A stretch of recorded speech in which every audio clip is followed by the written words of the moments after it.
Hello, classmates. My name is Shay Twinter, and this is my Module 16 case study for EDL 850. In the situation concerning Miss Walker, what we know already is that she has received an email after an extended weekend that included a link to a website that she found was very threatening, very derogatory to her. On a side issue, we know that Ms. Walker's teaching techniques are not 100% effective in the fact that she delivers her curriculum in a way that stresses students more than instructs them, causing them to lash out against her leadership. We need to know who has created this website so that we can identify the culprit and we can give punishment out fairly, and or if it was two people that were involved, and we need to determine if the content that is on that website is severe enough that might require the inclusion of law enforcement. The main problem is that the students are turning to inappropriate ways to exhibit their feelings towards a class and a teacher who has an extremely high standard of learning, but maybe not the best way of delivering that particular those learning strategies. And a secondary problem is we have a teacher who has very high standards, but she is ineffective in her teaching strategy, so it's putting a lot of stress on her students. The plan of action is hopefully that our technology department will be able to investigate and find who created the site.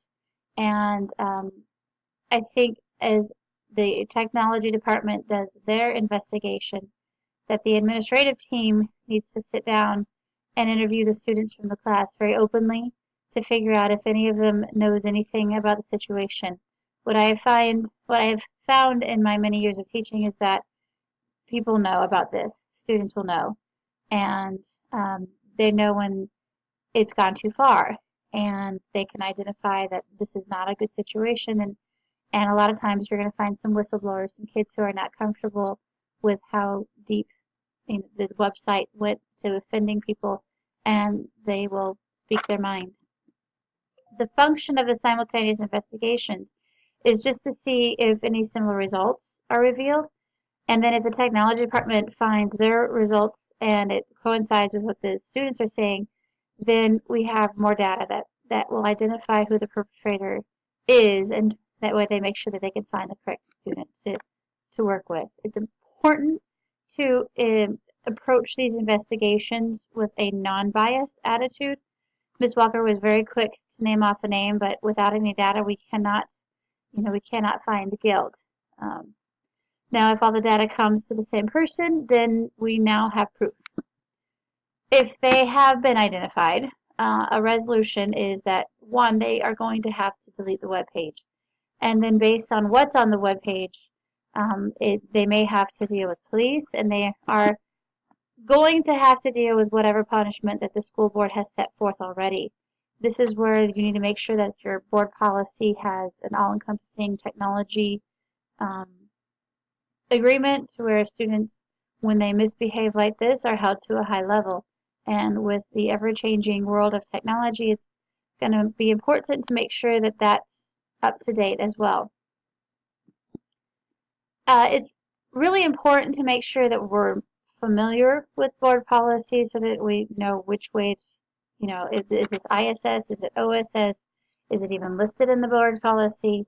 And it's always a good idea to make sure that those above you, your superintendents, your academic services centers and things like that, that they actually know what's going on so that they also can chime in and it doesn't take them by surprise when they hear about it. They also can kind of help you determine what steps to do next. If the data does point to a person or persons, it's going to take care of that portion where the web page is taken down and the students are dealt with. They did not react correctly to a situation. But this is also a teaching moment for every other kid in the class who is watching this go along. They know what's going on.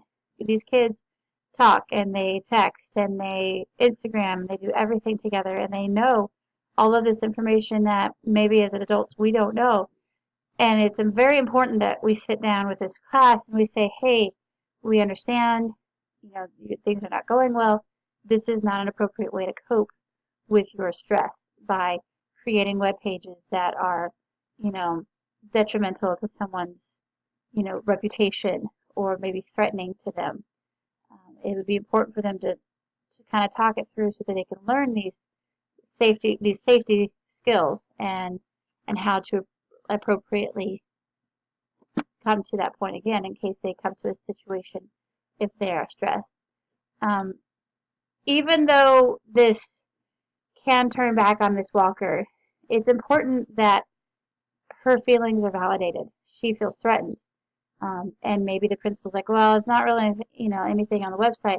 If she feels threatened, her feelings are supported and are validated. Whether or not we feel the exact same way, students should not be talking derogatory towards our teachers on the web pages where there is no consequence.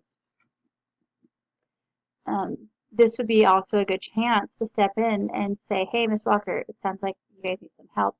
Let's give you some curriculum coaches to help you step through this and, so you can maintain your high level of performance, but at the same point in time, you could teach it in a way that the students can feel like they can achieve, that they can do what you're asking of them. How did this make me feel? Many cases, I feel like we are the creators of our own crisis. And in a sense, Ms. Walker has created this crisis that has come to a point. And it needs to be a learning process for her. Um, it can be I can imagine that it can be very traumatic, but at the same point in time, hopefully she will come away with a learning point as well as the students. But I think what is also really important to notice is that these kids come from affluent families. We have a class of students who have a severe lack of coping skills. They've never had to deal without. They put in minimal amount of work and received an A, and they were okay with that. But then when it came to the point where they had to actually do work and it became difficult and they didn't get it handed to them on a silver platter, they started stressing out, and instead of, buckling down and using that skill of perseverance, which many of our students today don't have, they lashed out in mockery and attacks on the web. So it's really important that we're teaching them this skill, this perseverance, and hey, when it gets tough, you don't give up, you don't turn to negative influences, you power through, you get the help that you need, and you move on. So it's definitely going to be a teaching strategy. If they can't identify who is responsible for it, it becomes a bigger issue because the web page is still there. Ms. Walker is going to feel threatened still, and it still leaves a lot of things left undone. You can still go back and educate the class. You can still take steps if your board policy is not there. But when it comes to feeling like we've found the person and we've resolved it, it leaves that sense of unsettledness. Like I said, the entire class could still be instructed, but they will all realize, oh, he got away with it, or she got away with it, or they got away with it. And it would diminish the learning potential. I always like to gauge my actions on what is kind and what is respectful. And this way, I'm always acting ethically and with integrity. So one way that I do that is by just not assuming right off the bat that one student was responsible for the actions. I waited until I had the proof. I asked the questions, I kept it open, I didn't have bias, and until I had proof, I'm not going to assign guilt. The second way I do it is because when I'm dealing with a situation that maybe I don't understand, maybe I don't agree with, Ms. Walker felt violated, and I'm going to look at her and say, hey, you know what? If it makes you feel violated, then it's a threat, and it's very important to make sure that she feels supported and that she's getting the help that she needs. And the third way is making sure that not only am I taking care of the student who acted inappropriate, but I'm also using it as a learning tool for the students who are involved because it is group mentality. And if they're working in a small group in an advanced class and one kid starts it, soon enough they're all just following that behavior, and it's important to make sure that there's a learning skill. Um, how I was ethical and treated fairly is pretty much the same thing. I assured Ms. Walker that her feelings are validated, and I didn't assume that there was immediate guilt. And I'm also going to step in and make sure that the students get the coping skills that they need, and some training on some good coping skills and appropriate coping skills instead of skills that just are negative. Once again, my personal code is to treat everyone with kindness and respect. Make sure that I am ethical, make sure that I'm fair, make sure that I have integrity, and it applies. It keeps it simple. I make sure to support Ms. Walker. I didn't automatically cast judgment, and I use the situation as a teaching tool.